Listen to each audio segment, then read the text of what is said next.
she's sweet but a psycho, a little bit psycho. At night she's screaming, I'm on my mind. Oh, she's hot but a psycho, so left but she's right though. At night she's screaming, I'm on my mind. Assalamualaikum warahmatullahi wabarakatuh. Selamat siang semuanya. Kami dari SMA Kartika 12 Medan, kelas 11 IPS 3 kelompok 4 ingin memaparkan sebuah video tentang pergolakan daerah. Sebelum itu perkenalkan dulu. Nama saya Nuga Zara Putri. Nama saya Nova Ayuni. Nama saya Siva. Nama saya Fania. Saya Randy. Baiklah, mari kita langsung masuk ke videonya. Menonton. Di sini saya ingin menjelaskan latar belakang dari Orde Lama, Orde Baru, Reformasi, dan apa itu pergolakan daerah. Sebelum membahas ke inti apa itu pergolakan daerah, di sini saya ingin menjelaskan latar belakang dari Orde Lama, Orde Baru, dan Reformasi. Terlebih dahulu, sejak merdeka, Indonesia menghadapi berbagai pergolakan di daerah akibat ketimpangan hubungan antara pusat dan daerah.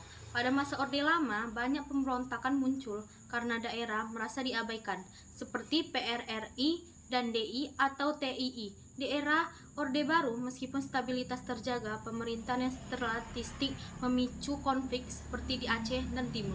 Sementara itu, masa reformasi membuka ruang demokrasi dan otonomi di daerah. Namun juga memunculkan tantangan baru seperti separatisme. Memahami pergolakan ini penting untuk menjaga keutuhan NKRI. Sekian, terima kasih.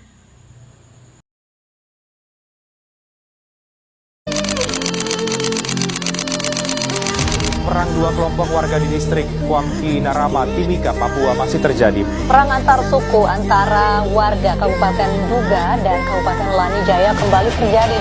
Dua kelompok suku di distrik Kuamki, Narama, Timika, Papua terlibat perang. Baik, itulah beberapa cuplikan berita dari pergolakan daerah. Hal-hal tersebut yang melatar belakangi terjadinya pergolakan daerah yaitu karena pergolakan daerah di Indonesia umumnya berkaitan dengan sejumlah faktor yang saling berkelindan setelah kemerdekaan Indonesia pada 17 Agustus 1945. Beberapa faktor utama yang menjadi latar belakang terjadinya pergolakan daerah adalah ketidakpuasan terhadap pemerintah pusat. Banyak daerah merasa bahwa pemerintah pusat yang saat itu berpusat di Jakarta tidak adil dalam mendistribusikan kekuasaan dan hasil sumber daya alam. Daerah yang sumber kaya alam merasa hasilnya disedot untuk kepentingan pusat tanpa memberi manfaat signifikan bagi masyarakat lokal. Perbedaan ideologi dan politik.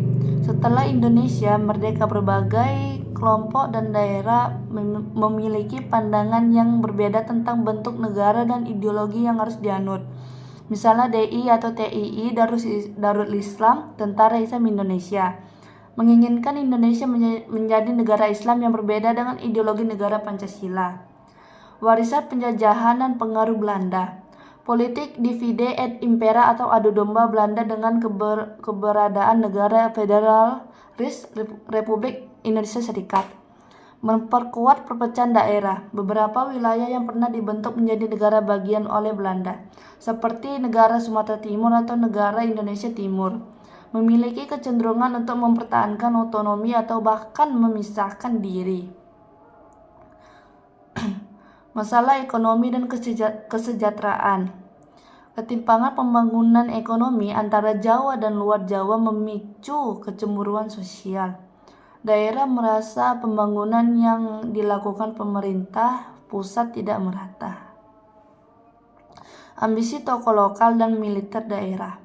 Beberapa pergolakan juga dipicu oleh tokoh militer atau elit lokal yang tidak puas dengan kedudukan dalam struktur kekuasaan nasional, misalnya daerah kasus PRRI, Pemerintah Revolusioner Republik Indonesia, dan Permesta, Perjuangan Rakyat Semesta.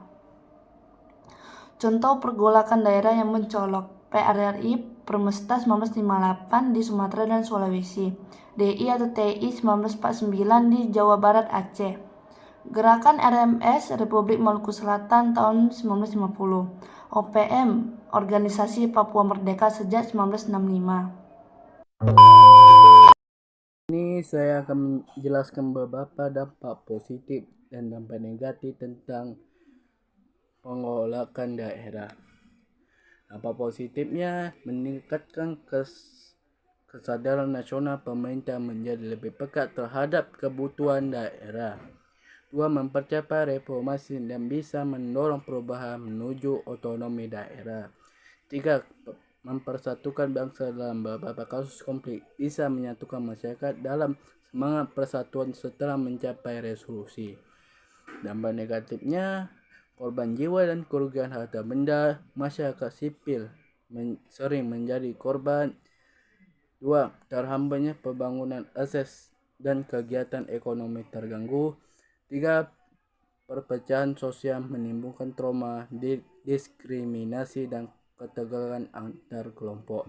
4. Stabilitas nasional terganggu, melemahkan pertahanan dan wibawa pemerintah pusat.